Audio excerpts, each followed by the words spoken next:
The West Coast Eagles stayed with Port Adelaide for most of the game but lost by 26 points. Andrew McQualter joins me now. Minnie, welcome. Another one of those games where you did a bit right but not for long enough. Yeah, that's pretty much right, Ryan. We competed really hard. I thought our first quarter was probably our best quarter for the year, and it put us in a good position. Even with about 9 minutes to go, we were right in the contest, but Port kicked a couple of goals late. Their best players really got a hold of us as the game went on, but it was a pretty good spirited effort. I thought Harley was outstanding. He still cops criticism for the way he goes about it. How do you see his demeanour? I know he copped another fine on the weekend, but what about his contribution out there? Yeah, I thought he played a really strong game of footy. He was really important for us in our midfield, and at times he fought a little bit of a lone battle in there. But he still had some moments where he probably crossed the line. Like all our players, we want to be really fierce and competitive, but we want to do it within the rules. Tim Kelly was a standout in the WAFL playing midfield. Did he ask to go back to the reserves to fight for a midfield spot?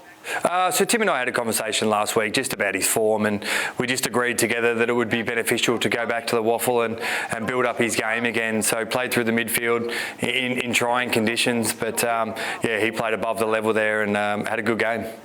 Does it mean he's a chance to come back into the team this week, do you think?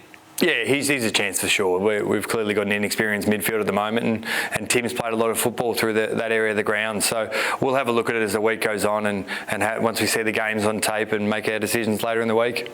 Is it fair to say Elliot Yeo won't play a game this season, or are you still holding out some hope? Look, it's we're still continuing to push Elliot and get him into return to play, but unfortunately we are running out of weeks. So if we do run out of weeks, so be it. But we're going to continue to progress him through his rehab as much as we can.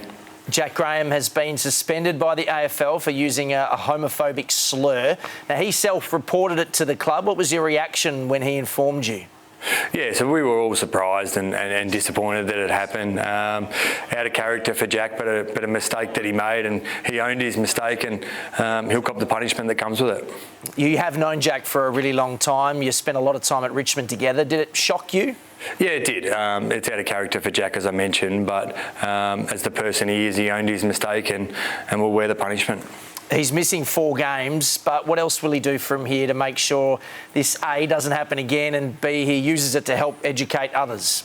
Yeah, so Jack will do some education, which will be critical for him, and it's ongoing with our club, our whole club, and we'll speak to Jack about what else he could do to help educate others that this doesn't happen again.